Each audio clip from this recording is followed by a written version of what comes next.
Hi everybody, it's Sarah Cray and I teach watercolor, and today we are doing our barn illustration. Ah! We have Michael here working the cameras, Well, hi. and we are going to be doing this project in 5 steps. Our very first step is we are going to tone our paper to give it kind of that vintagey feel. Our second step is we are going to do the small pen details. Our third step is we are going to add color onto our painting all over. Our fourth step is we are going to do the foreground pen details, and our fifth step is just doing little shadows on our barn or just wherever we need to tighten something up. Sounds Okay, great. Perfect. great. Um, I need to call out one thing, which is in the step-by-step directions, the written instructions, there is a change. Originally, I had us doing all of the pen work at once, and that's when we were going to have the Copic pen along with the Micron, but because we had that supply chain, we had to switch it to this Pigma brush, which is a very similar tip. However, it does smear when you put water on it. So this is more of a last step pen, Gotcha. and don't do it first before you add the color, because once you add the color, it will smear. However, if that does happen, it's really not the end of the world because this is like a vintagey feel anyway. So like kind of smeared black pigment will add to that. So in this one, it would actually kind of be fine, but I just wanted to give you that heads up. Okay, we are using 4 paintbrushes for this project. We have our round 2, our round 6, our round 12, and our 1-inch brush. So please grab your brushes and let's paint together. I have an outline that I've already traced, and let me swatch out the colors because we have new colors. Swatch out. They're coming. Swatch out. The paints are coming. They're coming at you. These are brand new colors. These are ones that we literally just created. They are some of my favorite colors of all time. I literally thought, I want to create my own like set of paint colors that I just know I would go to over and over again. I hope at home people are imagining you in a white lab coat, goggles, droppers, making paint in a laboratory. That's exactly what That's it me. That's it. No. Nope. Somebody else does that though, and they did an awesome job because this first color is called Dusty Rose, and I just think it's the most beautiful pink that's subtle. It's so good. It's just, It's like a dusty rose it's almost almost. like a dusty rose. Our second color here is Indigo, which is such a good, like navy-ish blue color. It's so perfect for landscapes. It's just like, I just love this color so much. I love that it leans a little gray. And then our last color here is golden yellow. And again, I just wanted something warm and not so, I mean, all of these colors, you'll notice that they're not super vibrant, which is different for us. Dandelion paint is a very vibrant color line, which is really fun. But then I realized, like, what if you don't want to make a vibrant painting? Then you have to like do double the mixing to neutralize the colors. Then get out. That's what. If you don't like vibrant, no. But sometimes I like painting in a more subtle color palette. And with these, they're already mixed, they're ready to go, and you don't have to worry about kind of mixing a bunch of colors to get a more neutral color. So those are the 3 that we're using for this entire painting. You'll notice that we don't have green, and that's because we are going to mix our indigo with our golden yellow to make such a gorgeous, like brown green, which is going to go perfect for our barn illustration. Mind blown. You can mix paint. Michael's face when I said we're gonna mix green, he went, and I thought I said something wrong. I'm like, what? You blew my mind. Paint can mix together. We can mix. Okay. So I also have my pens here, which are the bonus items, as well as the new pink colors in our box. And our theme is Let It Be. And so I hope that you guys have fun with this painting. This is probably the only one where I'm a little bit more careful about what it is that we're doing, but I think it's good to have both. And if you recall from the September monthly box when we did Van Gogh sunflowers, I showed an example of Van Gogh's like drawing and sketches. Do you remember that? Yes. And that is totally what inspired this here. The different textures and the lines, I actually took a picture of that and how he did like detail lines in the field and in trees. And I was just like, I want to take that same technique and apply this for this ink and wash project. So I just want to show you that that's an example of how a technique or something can inspire you. And you can look at somebody's artwork and see, oh, how did they do that? And you can take that into your own work. And that is how you start creating your own style. You don't have to copy the exact same composition, the exact same color scheme, but you could just take a little piece and say, okay, I really love how they did detail works with that pen. So let's bring that into our own painting. Um, Another good way, I think, is to copy exactly and then deny, deny, deny. That's the It artist way. works all the time, 100% of the time. 60% of the time. 60% of the 100%. time, 100% of the time. No, I made this. Deny, deny, deny. Okay, let's do our oath and then we will get to painting. So if you can raise your right hand and repeat after me. I promise to be kind to myself. I promise to be kind to myself. I promise not to compare my I work. promise not to compare my work. And I promise to have fun. I promise to have fun. Ding! Thank you. Okay. So we are going to start by toning our paper, and I wanted to tone our paper because I wanted to give it like a vintage feel. So we're going to do an entire underpainting using kind of like a light brown color. And I just want to point out that I double taped my paper because I wanted to bring it in closer. So this is probably closer to like an 8x10. Like the opening is an 8x10. Does that make sense? I'd say it's probably a 7.92 by 10 if I had to guess. You know what I mean? Yeah, I think you're actually right. 7.92 by 9.6. This might be silly, but my hand is like almost 6 inches exactly. And so I use my hand to measure things all of the time. So I'll be like, yeah, that's about 7 inches. I feel like your thumb joint is an inch because I see you measuring with your fingers all the time, too. I do. It's I'm so always fun. like, She's always blocking things out, composing in real life. listen, measure your hand because you always have your hand. And if you just know how long your hand is, it's so easy to measure things when you're out and about in the wild. One of the greatest things I've ever done. Is measuring your hand? You have 3 children. You've been married for 15 years. Greatest thing you've ever done? Measure your hand. It's a life hack. Okay. Whew. You guys, let's paint. Can you please stop distracting me so we can actually paint, which is why we're here? Jeez, guys. Goodness gracious. Okay, so I'm going to mix all 3 colors together to kind of get a light brown. So let's just start with the dusty rose. Let's start with the golden yellow. And let's start with a bit of indigo. I'm going to do a bit more indigo. And let's do some more yellow. Would you say this color palette you made is like just leaning heavy fall vibes, or could you use this in other seasons? You can totally use this in other seasons, and I wouldn't necessarily give it fall vibes because there's not like, I think of strong oranges with fall, and there is not a strong orange in this color palette. I'm sure we could mix one somehow. Oh, for sure. Through the magic of science. Okay, so I mixed all 3 colors together until I get this nice kind of neutral soft brown. Now, it's okay if yours leans more gray, if yours leans more yellow or red. Like think of old photos and how they have a tendency to kind of lean a certain color when they're aged. So just embrace whatever brown you get. And I'm going to let's test it. Yeah, that feels good. And if you put it on and you don't like how dark it is, just use water to spread it out. And it's okay if it's slightly uneven. I'm going to try and keep it even, but I also kind of like a good vignette, which is when the edges are a little bit darker. That's a photography term. And let me tell you another trick is, let's say you put this color down and you're like, oh, I kind of like this, but I want it to be more gray. I want it to be more brown, whatever. You can do another wash on top. So let's say you painted this and you're like, okay, but what happens? What if I just use straight indigo?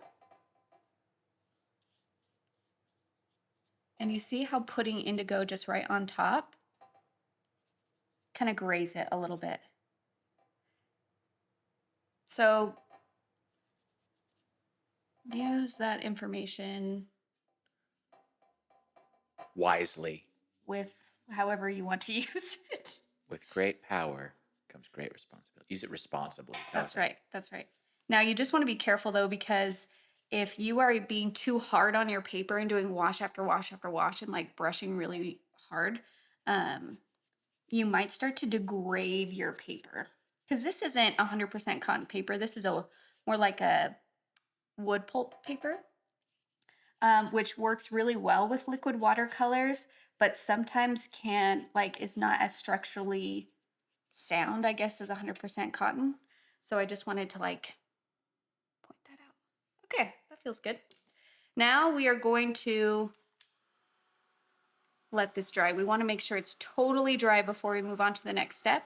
So I'm using my Ranger Heat It craft tool. Not sponsored, sadly. I know. Ranger, sponsor me. Send us stuff, Ranger. Ranger. Available at all your favorite letsmakeart.com websites. That's right. You can't buy it anywhere else. Every Ranger craft tool you purchase is one more bite of food in Sarah's mouth. we don't own the store. Now we can move on to the pen part. Now, one little note about a heated craft tool. These are not necessary. However, when it comes to landscape painting specifically, I have found them to be really wonderful because you have to do so many layers in landscapes. And you usually want the layers to be dry before you move on. So when it comes to landscapes, I highly suggest using some sort of heat gun. One that's graded for art and not like a real heat gun, because Just light on fire. those will light on fire. Okay, so we're going to move on to step 2. We're going to do our pen detail. So I'm going to grab my Micron 05 sepia pen. And you can start anywhere you want. If you want to start on the barn, or basically what we're doing is we're going to do the field and above. And I'm going to save the fence and the grass for my thicker pen later on. And you're just going to kind of follow outlines. For all you llamas at your home right now, in a previous episode, yes, we did look up how to say sepia, because it seems like it's spelled like sepia, but it's pronounced sepia. Yep. And now you know. And I really wish it was pronounced sepia because it just like sounds better to me, but it's not. Do you know what other word I associate that with? I like, it's pronounced niche, but I used to pronounce it niche. And I liked that better too. Well, I'm going to petition the wordsmith and we're going to get that changed for you. Thank you.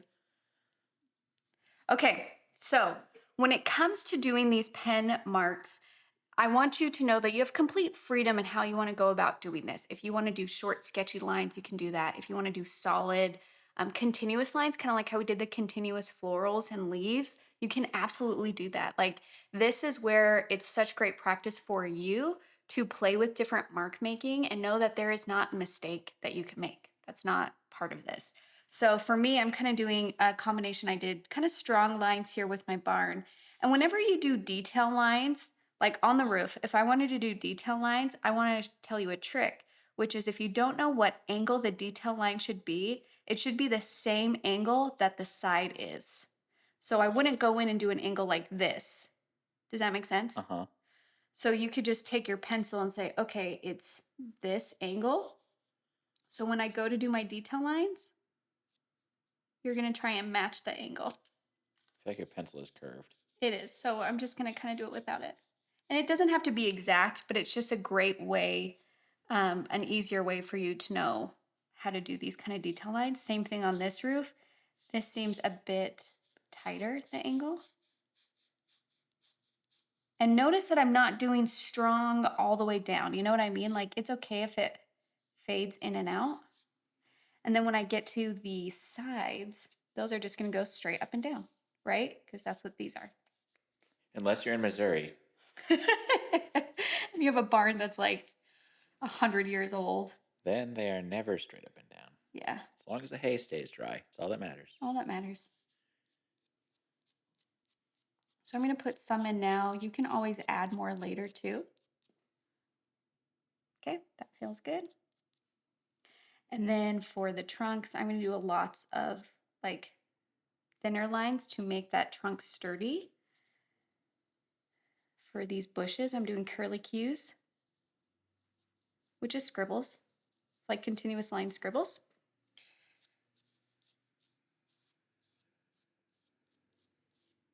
Where is this place in your head, Sarah?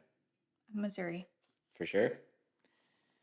Am I sure? I said, for sure? Oh, yeah, I for was sure. just kind of like rhetorically questioning. You know what I mean? Uh-huh, uh-huh.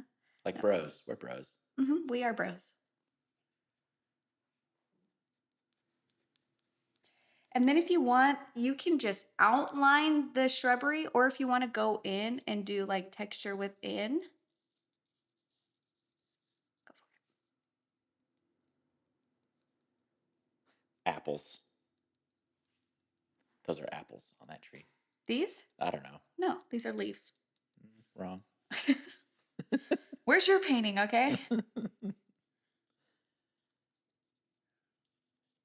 Scribble, scribble, scribble, scribble, scribble.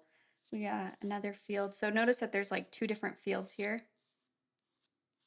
And again, notice it's okay if the line is not consistent, okay? And then you can do these kind of like long, like little dashes, horizontal dashes. And the reason why we want to do horizontal dashes is we're trying to give an idea of what the viewer can expect texturally. So in our foreground, when we do the grass, we're going to do vertical lines because the grass is closest to us. And that's how we're going to tell our viewer, you are right here in front of that grass. So the grass is going to actually have more form.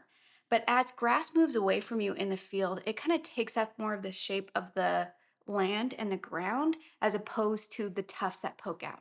So how we can just, by communicating through our angle of our brushstroke, we're giving an idea of depth. We're giving an idea of depth to our viewer. So for these longer ones back here, we're doing horizontal. And then as we work our way closer, that's when we're going to start to see things like this. Okay. Fascinating. And that is true for painting too, not just like drawing. If I were painting this without a pen, I would be doing horizontal brush strokes, like long horizontal. And then when I got to I would be doing detail vertical strokes. And this is also like, if you want to create a hill or something, this is where those marks can give you, like if I were to take these and instead of just doing them straight across, I went up and then back down, that alone will create a bump in the surface. Are you talking about following the topography of the hill, per se? Yes, yes. Yeah, I'd say that's a really great technique for that. Nicely done. Now, as I get a little bit closer here, you'll see that I'm still doing vertical lines. However, I'm letting them be kind of dashed a little bit to start give the hint of grass. Oh. This is kind of like the in-between move between this and this. You're blowing my mind right now. Am I really? Yeah, I just had no idea. Oh my gosh. Well, I'm really good at my job. No, just kidding. And so humble. I'm really humble. I'm probably the most humble person you have ever met. Okay, and then I'm going to do the bushes. I accidentally started the clouds pretending that they were bushes, but that's okay. I noticed my mistake. I immediately corrected it. So here's my like background bushes, or more like trees probably. The tree line. The tree line back here. That's where the fireflies live. Oh, the fireflies. Which, for all you non-firefly people out there, are actually beetles. Yes, they are. So that was a surprise. Yeah, they're not just these like beautiful glowing bugs. Yeah. I mean, they are, but they're also beetles. Okay, so I did my tree line. Now I did mess up a little bit here on my clouds because I did the tree line texture on it instead of the cloud texture. I really don't think that's going to be a big deal. I'm going to say, oh, darn, Sarah, you messed up. Oh, well, and then just keep going. And that's kind of how we have to approach painting. We're going to mess up so much during the length of our painting. That is just going to be part of it. What I think differentiates like a professional from someone who's just starting is understanding that just because you mess up, that doesn't mean the painting is doomed. You just go, oh, okay, I messed up. Let's how do I fix this? How do I change it? How do I hide it? How do I not care about it that it ruins the whole painting? You know what I'm I saying? want to piggyback on this Yeah. because this goes into pretty much all aspects of your life. Someone who's really good or professional at something versus a newbie, in my opinion, is someone who knows how to roll with a mistake, how to like fix it. You Yes. know, I was working with years ago. You can keep painting. Well, wait. Oh, go. I want to show Oh, them something okay, and then go. you finish your story. When you do the clouds, I want you to do swoops like this along the bottom. And that's going to communicate these swooping, soft, wave-like clouds. If you want them to feel nice and round, that's where you can do nice round. But I want them to feel, I don't know the cloud type, but you know what I mean. Okay, go ahead. Um, in college, I used to install like window shutters for money. And I worked with Sarah's uncle who did it for a long time. And I remember like making a mistake and thinking, oh no, this is doomed. I've got to start all over. We got to reorder this thing. And he just came and like immediately fixed it so well. And it's just like having the experience of, nope, I've done this before. Here's how I Mm-hmm. do this. Yep. And I see Sarah do that with her paintings where I would freeze and go like, well, I guess I should just tear the tape up and throw this away. Sarah's like, bloop, and turns it right into a feature, A thingamabob. a thingamabob. Yeah. And um and that just comes with practice. Because a lot of the times, like when you're painting, you might say, oh, I made a mistake. I'll try and fix it this way. And when you're first starting, sometimes that fix works. And then you know, okay, next time I make the same mistakes, I know that this fix will work. And sometimes the fix doesn't work. And you're like, oh, I really tried, but that didn't work. And you just go, okay, I know that that doesn't work. Next time I make a mistake. And that is how you get to a point where you can fix mistakes as you go and it does not ruin your painting. Paint a lot. That's the secret. Paint a lot. Okay, so that feels really good. Again, you can do more detail lines here. And then I added a little bit of extra swoop down here. But notice how, because we changed the different marks across this entire thing, it gives the viewer an idea that these are all different textures on different planes. Because our clouds are swoopy, they're different than the tree line, which is different than the straight barn, which is different than our grass. So it's important to look at the marks that you're making with pens, and you can use the different marks to communicate the different aspects of your painting. Now, the last thing I'm going to do is I'm going to add little wood grain lines to my fence. And I'm going to do this with my thin micron pen, because if I did this with my thick Pigma brush, it would just be way too thick and I wouldn't be able to get these kind of like detail lines in here. So I'm just going to do that now. And then we'll go back in and outline them.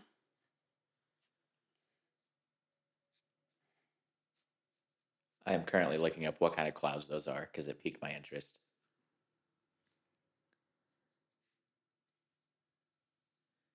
I think, for all you viewers at home, I think they're nimbostratus or a plain stratus. Nimbo essentially means they make rain, I think. Yeah, they are stratus. That is the word I was looking for. Because I worked on clouds specifically, like different types of clouds, for a certain workbook, for a certain landscape workbook. Oh my gosh. Are you dropping spoilers? Yeah. Let's spoiler alert this video. Spoiler alert. Okay. So that's it. We're good. You can always do more. You can always do less. This is your painting. Feel free. Now we're going to go on to step 3 where we're going to color everything.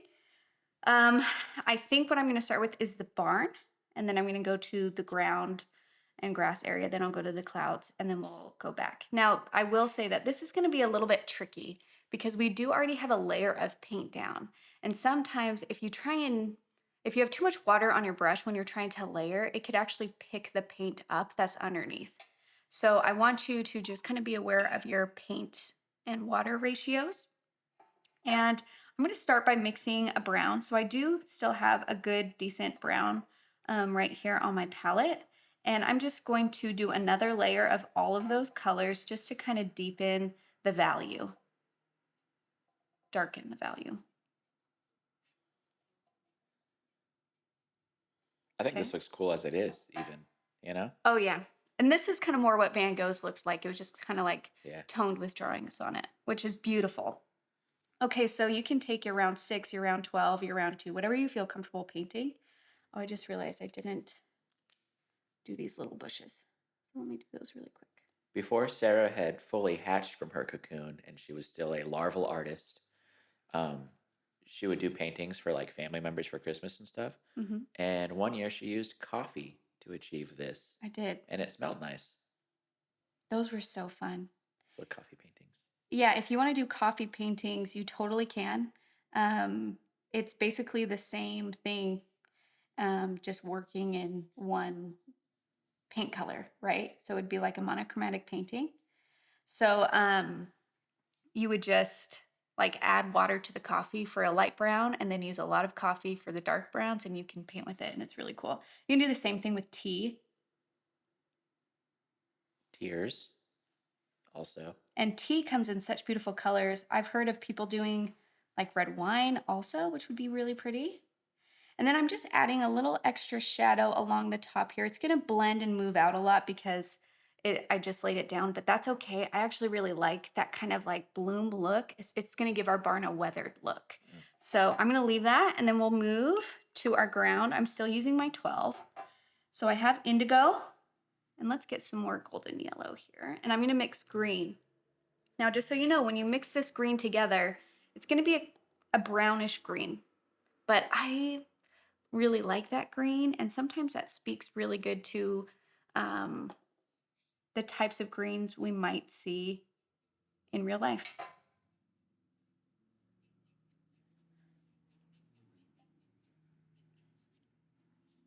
Okay, so I'm going to take that and I'm just going to start putting that in. And this is such a subtle hint between these two colors, but there is a difference. I guess a subtle difference between the two, not a subtle hint. And then in this farther hill, I'm going to go a little bit lighter. And then this hill closer, I can go a little bit darker. And if you want a pop of color, if you're feeling like I want this to be a little bit brighter, then that's when you're going to take the golden and just do a hint of golden in there. And look at that, it'll just.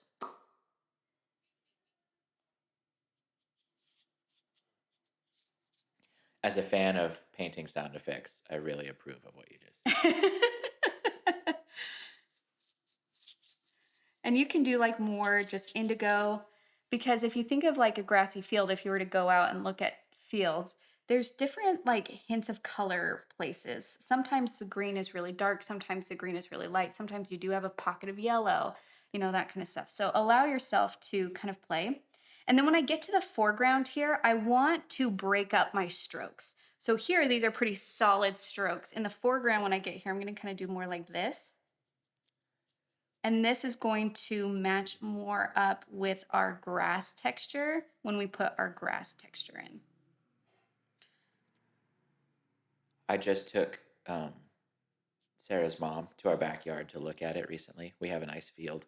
And I have noticed this time of year that it's mostly this color. There are a few pops of like white little flowers everywhere. And then there's like two or three plants of bright orange Indian paintbrush, Yes. which is so beautiful. So beautiful.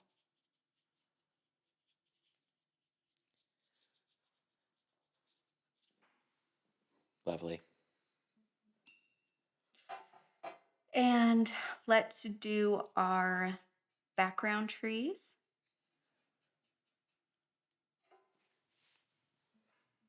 And I'm going to start with a lighter color back here. And so far, I haven't really noticed any of my toned color lifting, which is great. If I do notice it, I'll call it out. But even with these kind of like watered down washes, I'm not lifting any color, which is so dope. That's the technical term, by Yeah, the way. I think that, yeah, I was just going to say. Now, also what's so great about these ink and wash is you can go in and out of the lines. Notice that I'm not being so careful that I'm matching all the way up to the pen marks. I'm going over and I'm going underneath. I think it adds to it. Um, that's my preference, but this is your painting. So if you're looking at that, you're like, I want it to be really perfect. Well, then do it. I'm going to let that dry for a second, and then we will do our trees in the foreground. And the reason why I did my tree line first is I wanted that to be a lighter value. And usually you paint things farther away first, so it makes it easier to layer. And while I'm waiting, like there's something wrong with being like, let's add some more.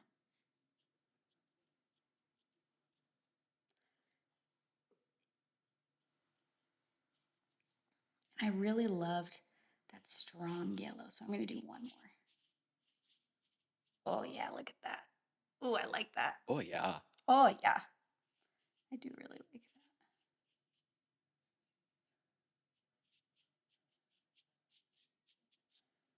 Oh, sorry, you go.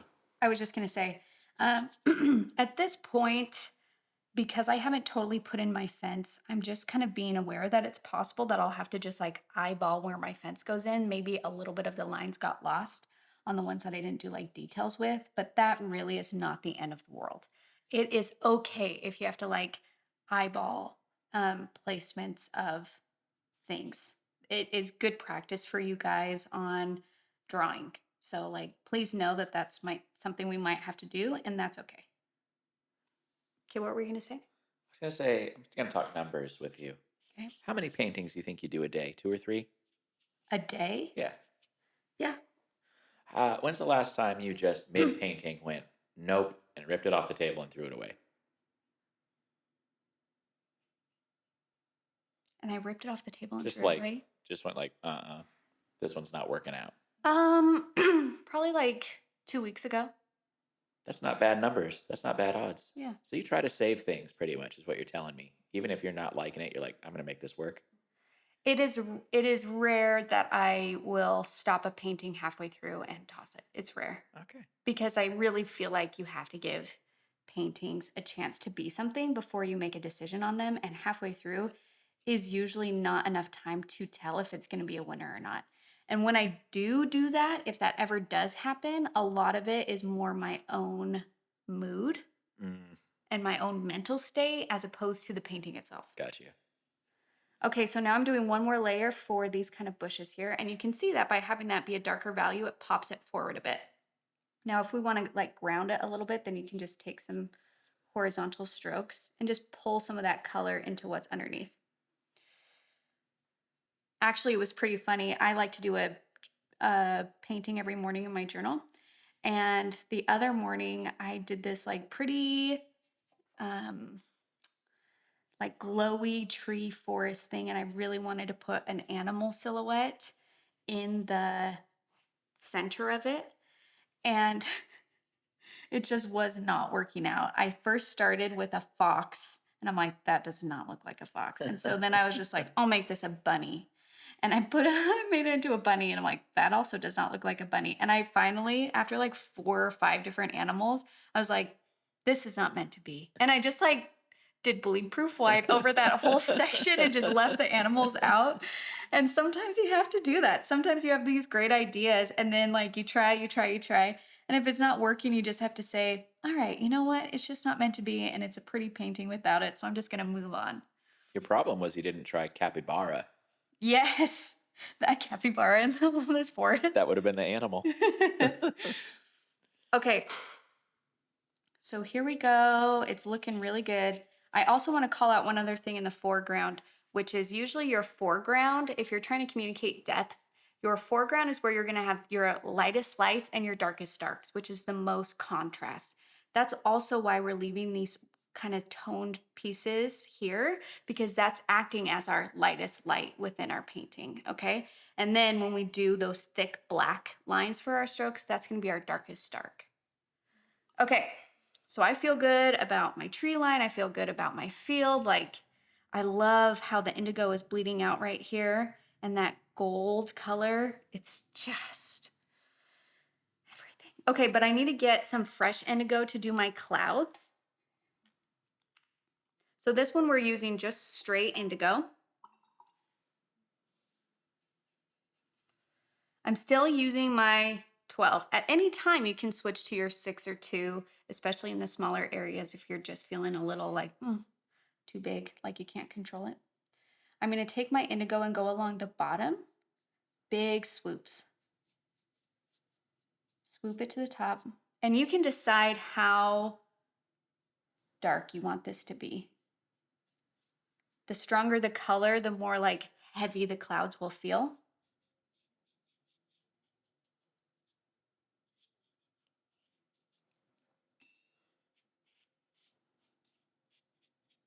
This painting's fitting because it's supposed to rain here for the next 2 or 3 days. Oh, I love when it rains here. So notice that I'm doing big swoops, even across the whole thing, still doing swoops. And then while it's wet, you can go in and do another layer of swoops just along the bottom.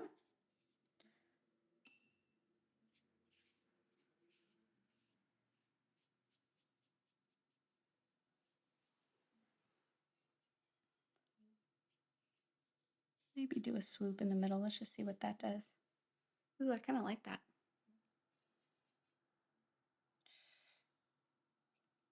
This is kind of unrelated, and maybe you don't know, but maybe you do. When you watch a movie and it's like a quote unquote hand painted movie, Hmm.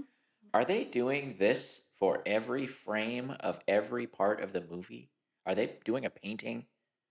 I honestly have no idea. I'm pretty sure. That's so nuts. Well, and I think that's why, like, are you thinking animation, Yeah. like older Uh huh. animation? Yes. And I think so. Holy cow. And I think that's also why backgrounds were static. So the background stayed, they painted it once, and then the figures are what moved in it. I just can't imagine just the time Yeah, required. I know. I'm going to switch to my round 6 using that same indigo just for this little part. Do some of this. And you can even have little guys kind of coming off. And if you want to add like pen marks on those, you can, or you don't have to. This is kind of like if you want to go outside the lines a little bit. Yeah, and actually, when I was younger, computer animation was really new. And So is electricity. that's what my kids think. And I remember, like, as an artist, your goal is to be like a Disney animator, to work at Disney, right? But I remember thinking, like, you're telling me that you draw the same exact scene like hundreds and hundreds of times. I couldn't think of anything worse. I was just like, that sounds like the worst And you have to make job them look like in the identical. world. Yeah. I just couldn't even handle that. So I was like, no, thank you. I mean, like, if you don't know at home, a regular movie is 24 frames per second. So imagine an hour-long movie. You know what I Oh, mean? 3,600 seconds times 24 frames. That's so many drawings. okay. I'm adding a little dusty rose to my brown, and I'm going to do another layer onto here. It's going to give it, you can do like a little bit. This is, it's going to give it more of a like reddish feel. Or Ooh. if you really like, I like a good yellow. Like sometimes just doing a golden color here. Give it that kind of warmth. One more thing about our kids think that electricity was invented when you were born. This is a real story. My daughter Luna, who is 8, asked my dad if there were dinosaurs when he was little. Straight faced was She like, did? she was like, Grandpa, were there dinosaurs around when you were little? He's like, a couple, Luna, a couple. Kids are so great. Okay. That feels really good. I really like that. And let's do this. I'm going to go to step 4 and I'm going to switch to my brush pen. And this is where I'm going to put in the fence and the grass. Now, again, I'm going to kind of eyeball this because all these layers of paint gave me a hard time on seeing things, but that's okay. We're just gonna eyeball it and just be like, no, of course there's a fence post here, and just go like that. And honestly, looking at a reference and trying to recreate it is an excellent way to learn how to draw. That is essentially, if you want to know what taking a drawing class is like, it's literally that over and over again. It's like they set up a still life and they're like, draw it over and every day. So, like, if you want to learn how to draw, that's it. And it could even be things that you're just like, I don't even know. I don't know how to do glass or hallways or whatever. Like, it is taking the time to try and see what's in front of you. And sometimes the teachers would do demos, but like honestly, more often than not, they'd be like, go. And you're like, okay, let's figure this out. When I was younger and had eaten less chips and salsa, I modeled for an art class a couple times. Yes, Yeah, sculpture class. that's right. It was very interesting. The chips and salsa have ruined that lifestyle for me, though. Actually, when you do figure drawing, being able to draw people who are all different shapes and sizes is really fun. And um, one of my favorite activities. It's it just is like a really wonderful way to appreciate the human form in all of its variation. Mm. And you're no longer looking at people the way society has taught us to look at people, which is like, do they have a flat stomach? Because let me tell you, drawing a flat stomach is actually like really boring. And so few people actually do, Yeah. statistically. And so then when you have someone that has curves and shapes and moves and strong features and, large noses or whatever, it actually becomes a joy to draw. It's so much more fun. And I really miss that aspect. It was just, I really loved figure drawing. Okay, so when I do these grasses, I'm doing them vertical, kind of more dashes. And then the ones in the foreground are going to be the longest coming out from the paper too. Don't have all of them like this, right? Because then it's just like, does this field keep on going or what? So have them come out of the bottom as well. And then when it goes kind of more towards the fence, we're going to let these marks get a little bit shorter. And that is us showing that this is going farther away. I might be wrong, but I just imagine it like you see less detail the further you go, obviously. But to me, you just start to see it as like an ocean. You just see the tops of it. Exactly. Exactly. Just the tops. You've taken what? I just realized I didn't paint the fence. Oh, yeah, you got to paint the fence. I'm going to do it even though I put the black paint Yeah, in. we'll see how it smears. It's not bad. You've taken non-drawing and painting art classes, haven't you? Like some kind of sculpture, I've taken ceramics. ceramics. Did you find them useful for your like painting? Did it contribute to you in that way? Ceramics, maybe not. However, it taught me some really wonderful concepts. Like I learned about wabi sabi during ceramics class. Um, and hold on, I'm gonna switch to my brush. So I put in the brown in my fence. It looks beautiful. I actually really like that look. We're gonna leave that for a second. And I'm gonna go back into my barn. And this is where if our layering of paint just got a little bit too dark that our marks went away, or if we want to add more marks in some of the places, like I'm gonna add um, another layer here on my barn so it pops out a little bit more, then you go ahead and do that. So ceramics was one. I learned some really interesting terms and techniques. I think it's good just to experiment with different mediums in general because sometimes you just don't know that you love something. I will say that I did take a collage and awesome blush class, which is Michael's gonna make fun of me, but it's the correct way to pronounce it. I'm not Uh, making fun. I just think it's interesting. it is collages. You know what, guys? You know what collage is, and then awesome blush is 3D collage. So it's kind of more sculptural, but not necessarily sculptural. And it could be any elements. It could be cloth. It could be styrofoam. It can be paintings. But it's basically taking the idea of putting things together in a collage with literally anything you can think of. And that I took that class 3 times, I think, as many as I could possibly take, because it taught me how to see. Huh. I would create like installation piece with like a suitcase with like things hanging off of it or colorful rocks hanging around the corner of a room. And I would just like sit and stare and think about space and dimension and placement and composition. So it's essentially composition in a three-dimensional room, which is kind of crazy sounding, but was amazing. I remember one of the projects you made for those was a bunch of pokey wood. Yeah. Were they bruises or something like that? Yes. Yeah. And that actually started my love for liquid watercolors is did a series on bruises.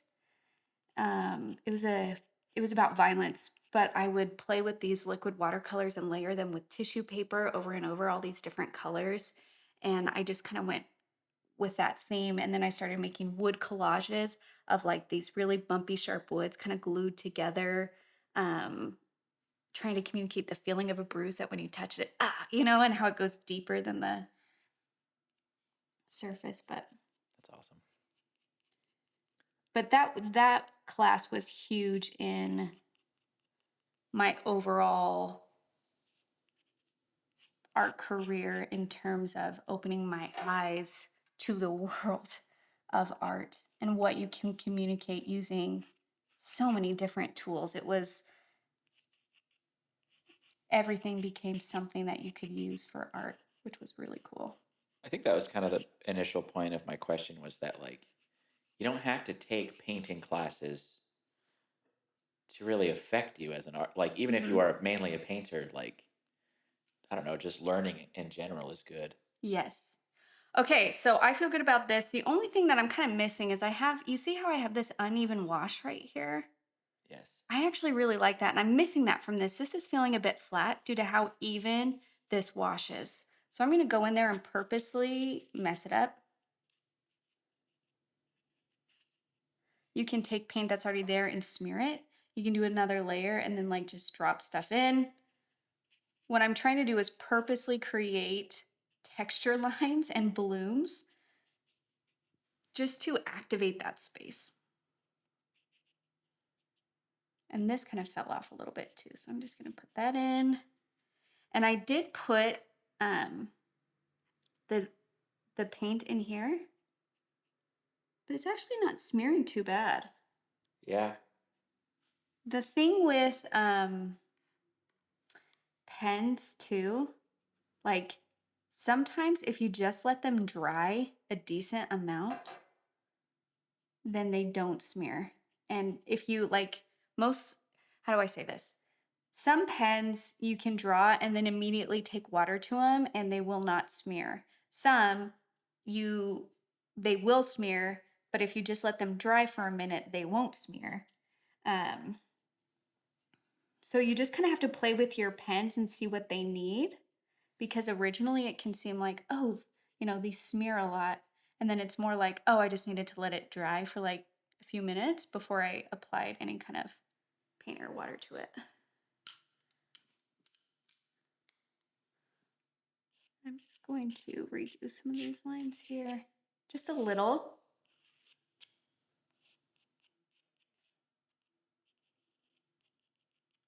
Mostly because these are so thick and strong that I want to connect this foreground to my midground. I don't have to connect it to my background as much because it's my background and it's okay if things get lighter as it moves back in space. But my midground, I think, needs to talk to my foreground. So I'm going to do some thicker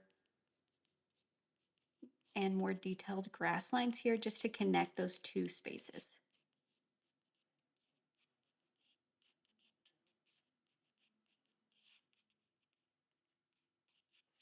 Already that feels better to me. And don't forget underneath this fence here.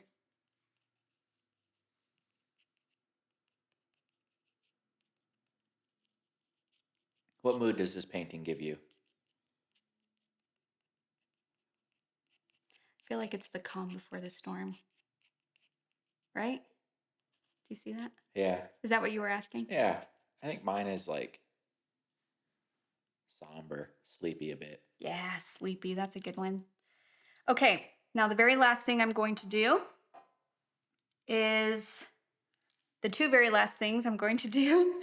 I'm going to darken some of my trunks here. and sign it in Sharpie right in the middle. Sarah.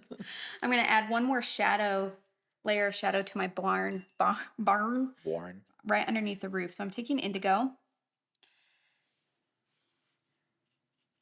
And you can use golden. I mean, like, you can use whatever color. If you want brown, that's fine. I just kind of want it to stand out a bit more. So I'm going to use indigo. And right underneath this roof line here, we're going to add a bit of a shadow. And that's just going to make our roof kind of pop. You know, it'd be really cool, and I do this all the time. I'm sorry if it ruins your artistic process. This same, almost exact same scene, but with like a very Japanese, traditional Japanese building, like a Japan scene. Well, we did do something like that in our wabi sabi box, actually. Oh, Yeah. that sounds interesting. It was a building that was definitely more Japanese style. So done it. Great idea. Wow. Great idea. I didn't film that with you. I had it first. That was Keenan. That was Keenan. Okay. Look at that. I still think my favorite part is this blue right here. Yeah. The blue and the yellow right in the middle, I think, is just so beautiful. I like how your fence turned out. Yeah, I like my fence too. I mean, like, there's so many good things here that you could be like, I mean, I think the shadow that just happened on here really kind of gave that aged wood look, which is really beautiful. This feels so much better to me now, that kind of age. And it almost actually looks like another layer, which is really cool. I'm just going to do horizontal lines over that, but that's it. That is our barn illustration. And I love how it turned out. I hope that you guys had fun playing with the different marks, toning your paper, and you can use that for anything. You know what I mean? So if you want to do that kind of like vintagey feel, toning your paper first and giving it kind of an all over brown or sepia or gray kind of look can absolutely do that. And then the nice thing about that is all of the colors you lay on top of it will connect with each other. If you go with just a white piece of paper, then, you know, the blue can speak different than like a pink. Whereas if you tone it underneath, then there will be this common color element on all of the colors that you lay down because the underpainting is the same color, if that makes sense. I can't wait to see what you guys do. You're so creative, and it's so fun for me to go into the watercolor Facebook group, which if you haven't joined it, please do. And just seeing how you guys take these paintings and do your own thing and add this, or I like this part, so I'm going to do this instead. And it's just, I want you to see these as a jumping off point to take it and play. And let's peel the tape so you guys can see the difference with the white paper. It's so white, you know? Your eyes get used to like the toned white. The tone. Yeah. Your eyes get used to this as white, and then you see actual white, and then you're like, whoa. Last one.